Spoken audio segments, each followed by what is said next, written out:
Access granted.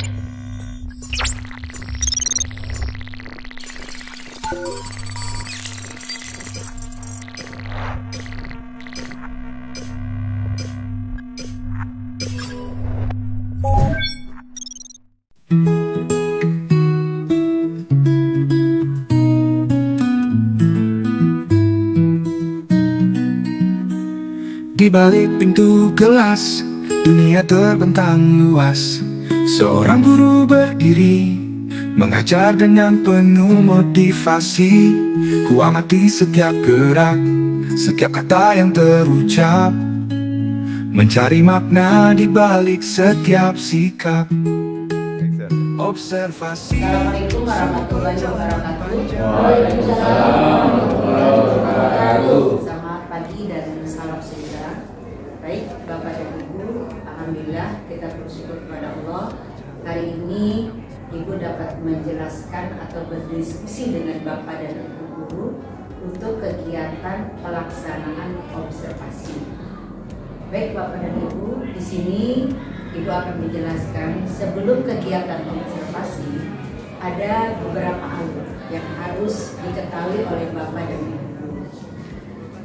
Nah, dengan indikator yang Ibu pilih adalah yaitu siklus peningkatan kualitas praktik pembelajaran. Kenapa indikator ini Ibu pilih? Alasannya yang pertama adalah kualitas pembelajaran. Yang kedua adalah faktor refleksi dan perbaikan pembelajaran oleh guru. Di rapor pendidikan SMP 3 Bebelan masih merah. Yang mudah-mudahan setelah ini tidak merah lagi untuk tahun 2024 untuk rapor pendidikan SMP 3 Bebelan. Jadi Bapak perlu ketahui kenapa alasan atau indikator yang dipilih hari ini. Nah, alurnya di sini ada 3 Bapak dan Ibu. Yang pertama adalah pelaksanaan pra-observasi. Nah, ini diantaranya. Jadi ada beberapa yang harus dijelaskan oleh Ibu sebelum pelaksanaan observasi. Yang kedua adalah pelaksanaan observasi, dan yang ketiga adalah pelaksanaan tindak lanjut. Persiapan observasi kinerja guru apa saja? Nah, ini Bapak dan Ibu harus tahu ya. Yang pertama adalah pelaksanaan praktik kinerja merupakan bagian yang penting dalam pelaksanaan kinerja. Ya, memang sangat penting sekali. Ya. Terus yang keduanya, praktik ini didasarkan pada sub-indikator yang dipilih oleh guru melalui perencanaan kinerja. Jadi dalam observasi itu sudah atas pilihan Bapak dan Ibu. Jadi Bapak dan Ibu benar-benar tahu apa yang harus dipantau atau dinilai oleh kepala sekolah dalam observasi. Yang ketiga, subindikator tersebut terjadi pedoman bagi kepala sekolah saat melakukan pemantauan dan pembinaan di kelas tempat guru mengajar. Ya, jadi juga memang menjadi patokan sebagai kepala sekolah dalam memantau apa nilai Bapak dan Ibu guru ketika dalam kegiatan observasi. Nah, pelaksanaan pra-observasi. Nah, apa yang disiapkan dokumen oleh Bapak Ibu guru? Yang pertama adalah untuk mengetahui tujuan pembelajaran, hal yang akan dikembangkan, serta strategi dalam mencapai tujuan pembelajaran. Jadi Bapak dan Ibu guru betul-betul menyiapkan ya, apa strateginya, apa alatnya, medianya dalam kegiatan observasi itu.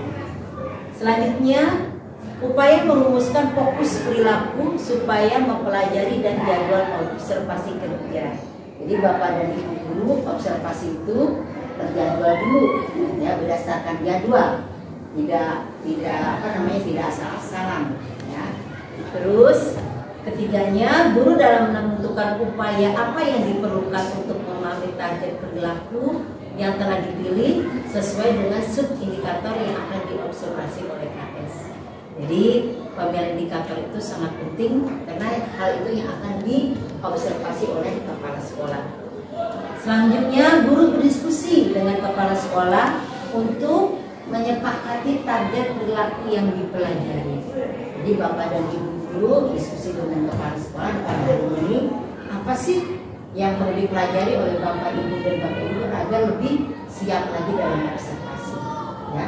Jadi benar-benar bagus dalam kegiatan observasi tersebut.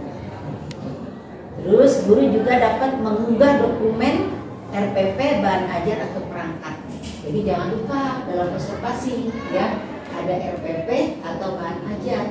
Jangan orangnya saja, dan jangan gurunya saja, tapi ada RPP atau bahan ajar yang akan dijelaskan oleh siswa materi tersebut. Terus alur berikutnya adalah pelaksanaan observasi. Apa saja yang dilakukan?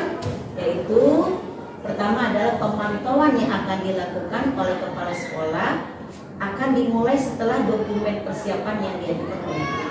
Jadi setelah guru sudah siap dokumen-dokumennya, maka mulailah kepala sekolah mengerjakan observasi kepada guru di dalam kelas. Ya, jadi betul-betul guru itu sudah siap dokumennya, media ajarnya harus disiapkan. Jadi memang betul-betul siap. Terus kepala sekolah memberikan penilaian berdasarkan hasil pemantauan yang telah dilakukan. Jadi nilai kepala sekolah terhadap Bapak dan Ibu guru berdasarkan observasi dan benar-benar pantauan yang dilakukan di dalam kelas. Terus penilaian tersebut menjadi dasar bagi guru untuk mempersiapkan upaya tindak lanjut yang dibutuhkan dalam mengembangkan diri. Jadi guru itu tahu, ya, oh selanjutnya apa yang saya harus lakukan agar saya bisa dapat mengembangkan diri lagi untuk mengajar terhadap siswa, memberi materi terhadap siswa lebih baik lagi. Jadi kita Bapak dan Ibu guru dengan seperti dalam observasi ini, Bapak dan Ibu guru lebih optimal memberi pelayanan kepada mahasiswa dalam pemberian materi. Terus pelaksanaan pasca observasi ini alur yang dilakukan, yaitu yang pertama adalah pembinaan kerja.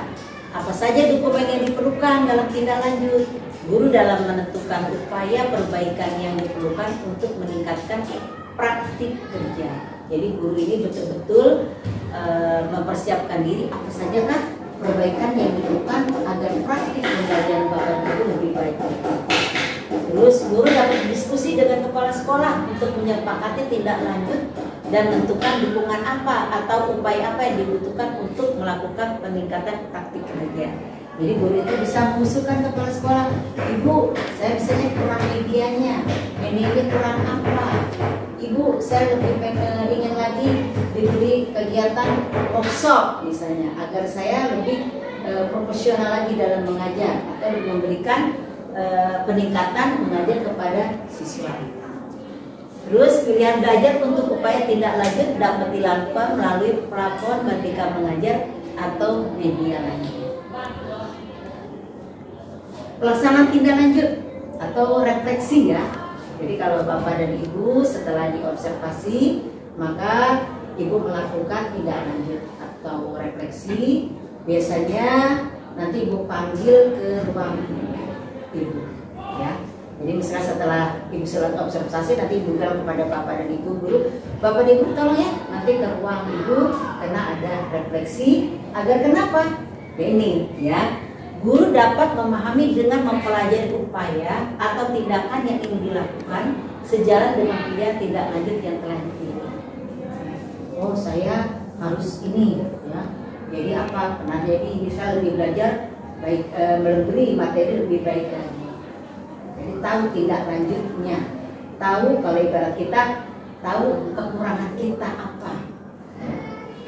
Terus guru menyusun strategi dan rencana. Nah, setelah tahu maka kita menyusun strategi atau metode, ya. Agar apa? Agar kita memberi pelajaran kepada siswa, materi kepada siswa agar lebih baik lagi, agar siswa juga lebih aktif, ya, kreatif dalam pembelajaran. Itu sangat penting Bapak dan Ibu. Dan juga belajar juga menyenangkan, jangan lupa, ya. Jadi jangan kita materi saja, ya, jadi anak-anak bosan. Tapi kalau ada menyenangkan, nanti apa juga anak-anak itu akan menanti kita. Ya, tidak membuat kita anak-anak itu senang dengan materi yang kita sampaikan, bahkan juga menyenangi kita, ya, sangat menantikan pelajaran misalnya Pak Dari bahasa Indonesia apa nih diajarin sama Pak Dari ya. Kalau misalnya Pak Dari tidak masuk, anak itu akan ini Bapak kemana, ya? Kok tidak masuk di kelas saya misalnya? Kalau misalnya Pak Dari sakit atau dalam hadi dan lain sebagainya. Tuh. Terus guru juga dianjurkan untuk berdiskusi dengan kepala sekolah guna memperoleh masukan dan mendapatkan dukungan dalam rangka meningkatkan efektivitas tindakan yang diambil. Ya, jadi di dalam tindak lanjut itu guru tahu, ya, oh apa sih yang masih ada kekurangan, oh apa sih yang kelebihan yang harus dipertahankan di dalam memberi materi pembelajaran kepada siswa. Terus ketiga, pelaksanaan tindak lanjut, ya, atau refleksi, ya, sudah kan ya Ibu Mas maksud Ibu, setelah observasi pasti kita akan melaksanakan tindak lanjut, yaitu dengan apa yang dipersiapkan oleh guru. Yang pertama adalah guru diminta untuk menjelaskan inspirasi yang diperoleh melalui upaya tindak lanjut, ya. Terus guru membahas perubahan dan tantangan yang dihadapi sebagai hasil dari tindak lanjut tersebut. Guru berdiskusi dengan kepala sekolah untuk mengetahui rencana selanjutnya yang ingin dilakukan dalam mengembangkan praktik kinerja. Bapak dan Ibu, setiap dalam kegiatan observasi Ibu mengingatkan lagi, jangan lupa membawa RPP dan modul ajar. Tidak hanya Ibu observasi saja, tetapi dalam setiap mengajar pun harus membawa RPP atau modul ajar. Sebelum Ibu tutup kegiatan observasi ini atau sebelum kita laksanakan observasi penjelasannya, ada yang bertanya nih, silakan. Saya Bu. Oh iya, Bu Eni dulu ya. Yang pertama dulu ya Pak Rusya. Ya, apa yang ditanyakan Bu Eni? Ya, maaf Bu, ini yang kemarin saya ngisi observasi di PMN, ternyata waktu saya itu potong jam istirahat. Nah, apakah boleh pada saat nanti observasi saya menggunakan jam orang lain? Nah, kalau begitu sebetulnya masih kurang efektif, kurang bagus. Makanya Bu Eni jadwalnya nanti bisa memilih, jangan sampai habis jamnya, ya. Jadi kita harus betul-betul jangan terganggu dengan istirahat atau lain sebagainya. Jadi memilih jamnya yang sesuai dengan kegiatan observasi. Itu ya Bu Eni ya, jangan terulang lagi ya, jangan sampai, kecuali misalnya Eni sakit, nah udah terjadwal nih misalnya, bisa ya, tapi jangan jamnya orang lain, tapi tetap jam Bu Eni tapi di hari lain atau di kelas lain. Udah mengerti Bu Eni? Baik Bu, sudah. Bu Eni, mungkin ada yang bertanya lagi? Saya Bu. Pak Rus, silakan Pak Rus. Ya, bismillahirrahmanirrahim, teman-teman, Ibu yang saya hormati dan teman-teman. Mungkin pertanyaan saya ketika memang kita lihat menentukan indikator perilaku yang harus kita pilih karena sesuai dengan rekomendasi dari rapor pendidikan, di situ ada 3 option Bu. Apakah saya harus ngambil 1 option, 2 option atau 3 option? Ya, terima kasih Bu terkait dengan indikator perilaku yang akan saya pilih. Terima kasih Pak Rus. Jadi kalau memang dalam pemilihan indikator itu ada 3, boleh 1 atau bagus-bagusnya 3-3-nya. Ya. Jadi kita boleh memilih, boleh kita melakukan 3-3-nya. Sudah mengerti Pak Rus? Ya, baik. Terima kasih. Tapi kalau ngambil 1 boleh Bu ya? Boleh. Baik Bu, terima kasih. Setelah Pak Rus bertanya dan semuanya mungkin Bapak dan Ibu juga jelas. Mungkin ada yang bertanya lagi? Silakan. Saya Bu. Pak Dhani silakan. Ya, terima kasih Bu. Terima kasih atas waktunya dan untuk menentukan. Gini Bu, ada satu pertanyaan yang masih benar saya. Ketika nanti saya diobservasi, ya, lalu kita lihat anak-anaknya kayaknya karena memang pas diobservasi itu kayaknya kaku karena memang harus dinilai sama kepala sekolah, ya biasanya kan kita lakukan ice breaking atau mencairkan suasana. Apakah ice breaking atau pencairan suasana itu sangat diperlukan dalam pengajaran, Bu? Terima kasih. Terima kasih Pak Dari. Baik, dari pertanyaan Pak Dari, untuk pelajaran menyenangkan itu sangat diperlukan. Kapan dilakukannya? Boleh pas apersepsi di awal, boleh setelah kelihatan anak-anak nampak ngantuk, lelah, ya. Boleh juga di akhir, boleh juga, ya. Apa pelajaran menyenangkan? Misalnya Pak Dari bahasa Indonesia pelajarannya, boleh dengan lagu-lagu Pancasila, ya mungkin anak-anak sudah hafal semuanya. Boleh juga kita mengingatkan nyanyian bullying kepada siswa, itu boleh juga, ya.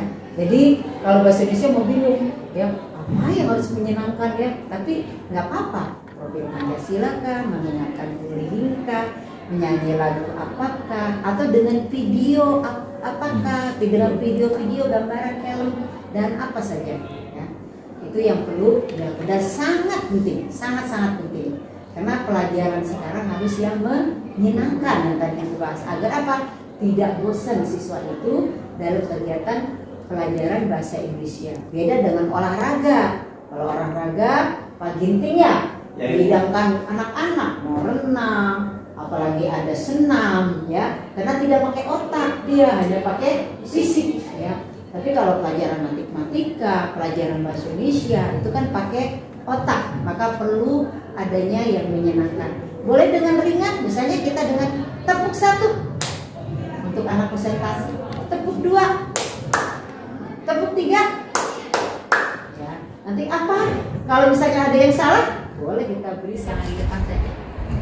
Ini mobile. Terus apalagi ada yang tambahan dalam pelaksanaan? Dikaitkan sama, kalau dikaitkan dengan PMM RHK yang dia pilih, Bu, biasanya ada poin-poin karakter yang memang harus dimunculkan sama guru. Nah, ya itu salah satunya itu misalnya kayak apa, tulis apakah guru memotivasi gitu, apakah guru memancing berpikir kritis. Nah, itu juga itu namanya memancing apa, anak aktif. Iya, gitu. Harus. Dan memang kan kalau setelah ibu observasi, ibu motivasi anak terus ya kritik dan terus terakhir SMP 3 bulan bisa. Nah, untuk persiapan nanti, tolong nanti kurikulum dijaga ya. Pakai ada program nggak? Program observasi. Ada sih. Observasi ikutkan juga ya, kalau dulu kan program supervisi ya. Terus ada jadwal, ada petugas SK ya. SK-nya sudah ada, Pak. Benar kan saya bilang kemarin.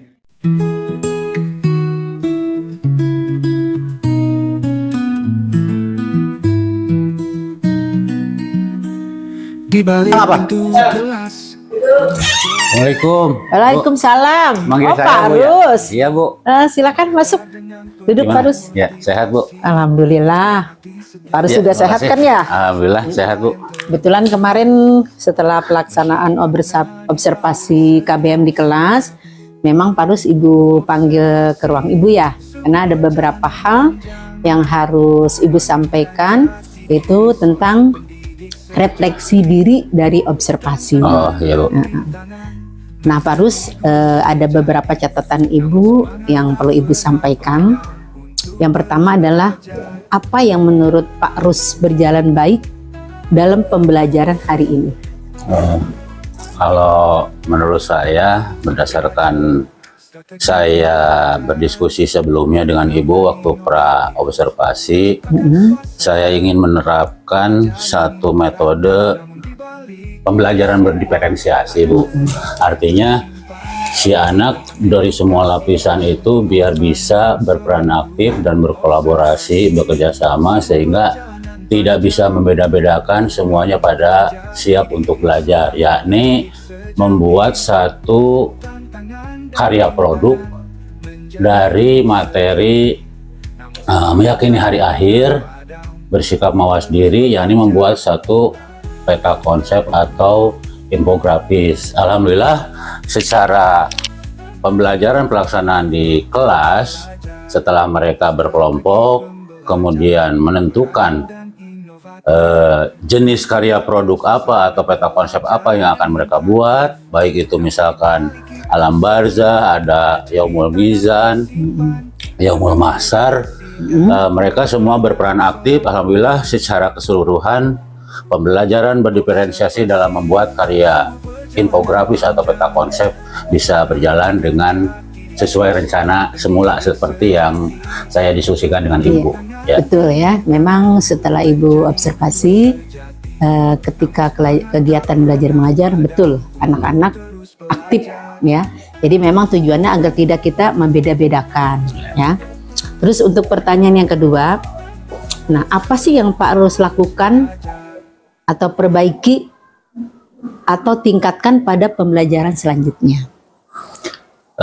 Kalau melihat dari durasi waktu yang dalam pembelajaran kemarin, memang secara rencana terlaksana dengan baik, semuanya berpartisipasi masing-masing kelompok dan juga pembagian tugas masing-masing kelompok sesuai dengan yang direncanakan. Hanya kemarin yang perlu diperbaiki adalah pengaturan manajemen waktu, Bu. Mengingat mereka langsung turun di situ di kelas, mulai menentukan judulnya apa, kemudian membuat gambarnya karya mereka apa, sehingga butuh waktu yang banyak yang di luar prediksi saya, sehingga mungkin melewati batas waktu yang sudah ditentukan, sehingga secara maksimal yang perlu diperbaiki adalah saya mungkin perlu persiapan waktu, menentukan waktunya, mengatur waktunya. Lebih baik lagi mengatur waktunya. Oke. Selanjutnya, apakah ada hal yang baru yang Pak Rus pelajari dari pengalaman mengajar hari ini?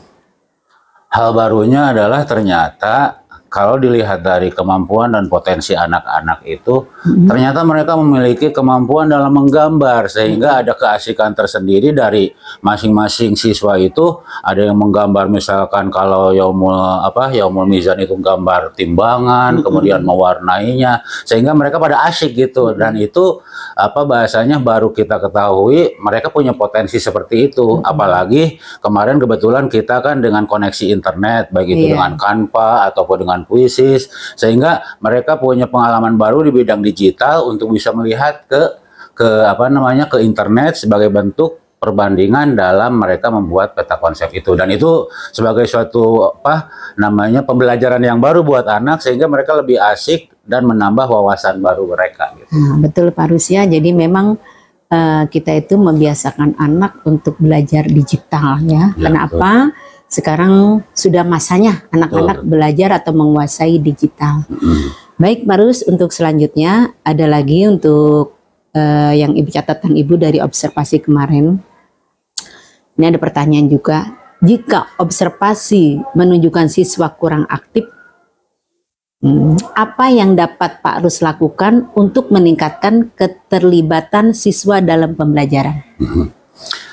Melihat kalau itu kan secara kesepakatan kelas kan kita sudah MOU dengan mereka bahwa mereka akan melaksanakan tugas ataupun belajar dengan sungguh-sungguh. Dan yang pertama berarti kan saya mengingatkan terkait keyakinan kelas itu, bahwa sebagai tugas dan kewajiban siswa adalah untuk belajar, maka sudah otomatis mereka harus bisa berpartisipasi dengan aktif dalam kegiatan pembelajaran.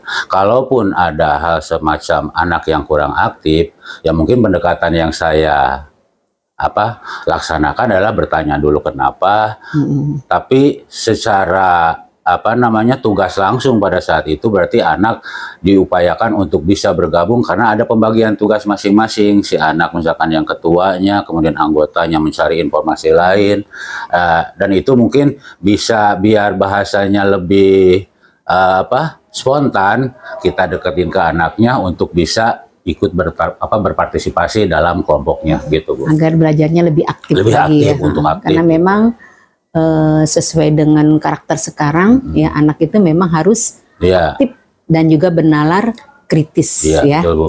Baik, terus selanjutnya, apakah ada strategi pembelajaran yang dapat Pak Rus lakukan untuk mencoba membuat siswa lebih antusias dalam belajar? Ya, strateginya mungkin lebih ke arah digitalnya, Bu. Mereka dan juga bahasanya masukan-masukan umpan balik dari mereka itu bahwa secara pribadi personal mereka kerja lebih asyik untuk ke digital. Artinya bisa memanfaatkan aplikasi-aplikasi yang secara online,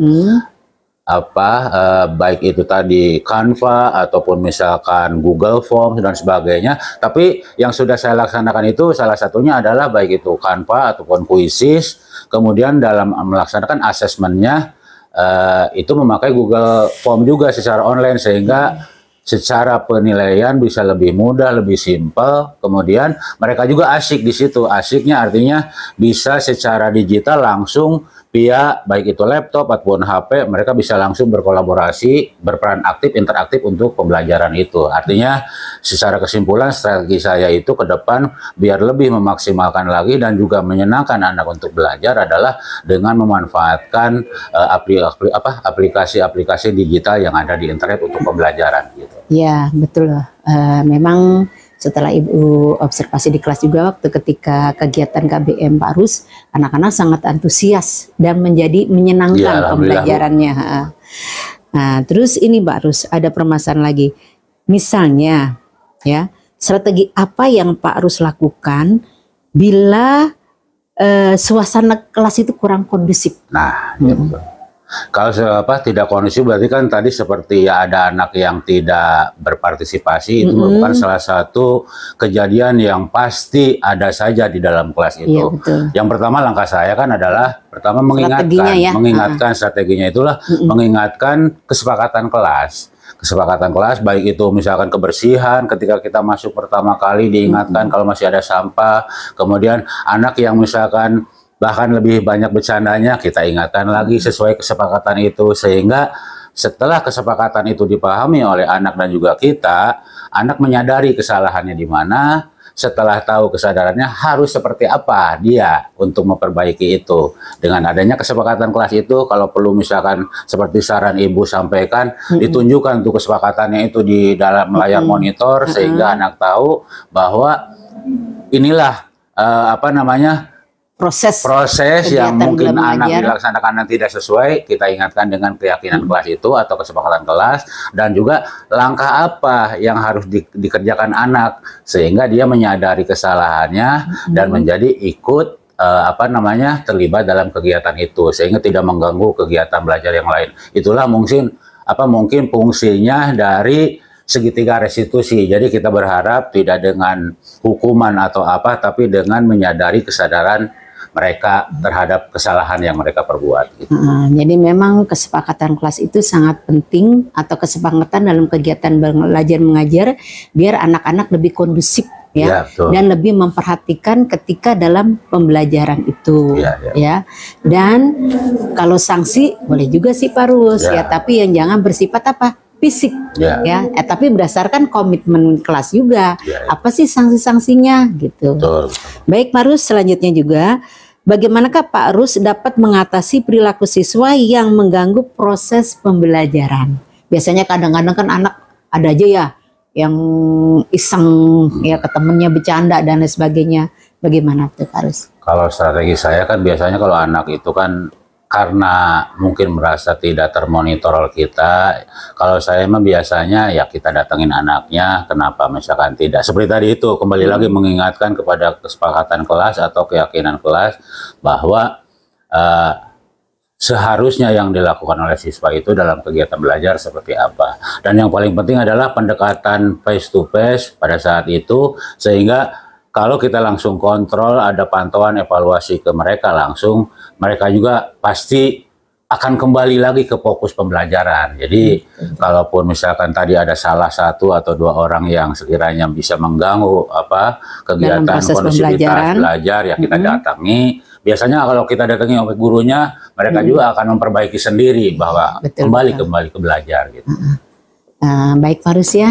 Mudah-mudahan dengan observasi Ibu di kelas, kegiatan belajar mengajar Pak Rus lebih baik lagi. Amin. Dan tolong jangan merasa takut atau kenapa ketika Ibu observasi, karena memang salah satunya adalah kita mengetahui mana sih yang masih harus diperbaiki dan mana yang kita sudah mempunyai sisi baik dalam memberi proses belajar yang baik. Ya, saya juga terima kasih Bu. Ibu udah ketika praobservasi mengarahkan saya targetnya apa, kemudian hal-hal strategi yang sekiranya bisa memungkinkan anak kondusif di kelas, arahan Ibu sehingga dalam pelaksanaan pembelajaran itu alhamdulillah saya bisa laksanakan sesuai dengan arahan dan instruksi Ibu. Dan mungkin pada saat ini ketika refleksi dengan Ibu ya saya menyampaikan hal-hal yang saya alami ketika itu biar ya ke depan lebih baik. Terima kasih atas masukan Ibu,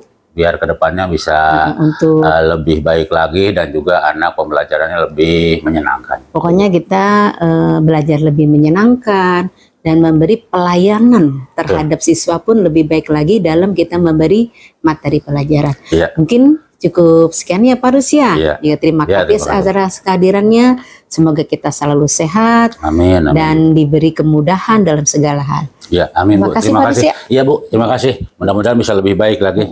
Ya, enggak. Salam.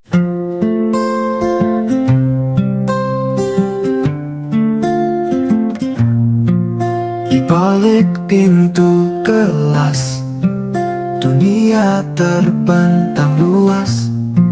Seorang guru berdiri, mengajar dengan penuh motivasi. Ku amati setiap gerak, setiap kata yang terucap, mencari makna di balik setiap sikap. Observasi sebuah perjalanan panjang, menemukan jati diri seorang pendidik sejati. Tantangan dan rintangan menjadi guru sejati, namun semangat tak pernah padam untuk terus belajar.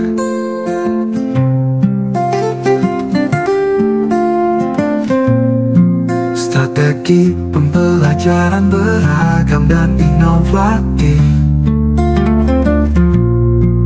menciptakan suasana belajar yang interaktif. Namun di balik itu semua ada cerita yang tersimpan tentang dedikasi dan pengorbanan seorang guru. Observasi sebuah perjalanan panjang, menemukan jati diri seorang pendidik sejati. Tantangan dan rintangan menjadi guru sejati, namun semangat tak pernah padam untuk terus belajar. Observasi sebuah perjalanan panjang, menemukan jati diri seorang pendidik sejati. Tantangan dan rintangan menjadi guru sejati, namun semangat tak pernah padam untuk terus belajar.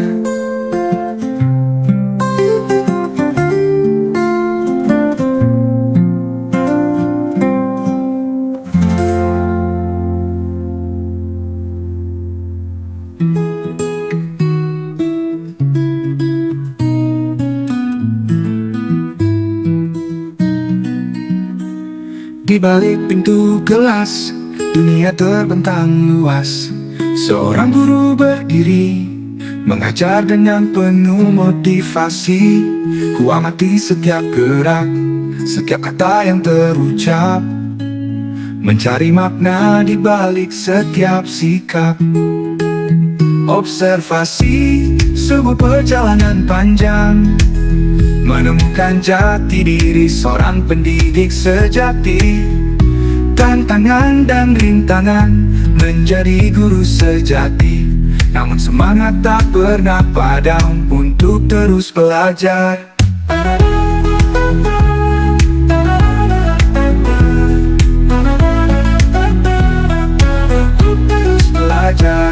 Strategi pembelajaran beragam dan inovatif, menciptakan suasana belajar yang interaktif. Namun di balik itu semua ada cerita yang tersimpan tentang dedikasi dan pengorbanan seorang guru. Observasi sebuah perjalanan panjang, menemukan jati diri seorang pendidik sejati.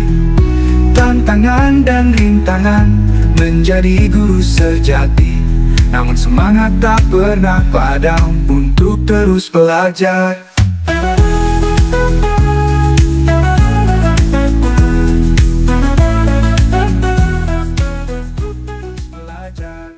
Strategi pembelajaran beragam dan inovatif, menciptakan suasana belajar yang interaktif. Namun di balik itu semua ada cerita yang tersimpan.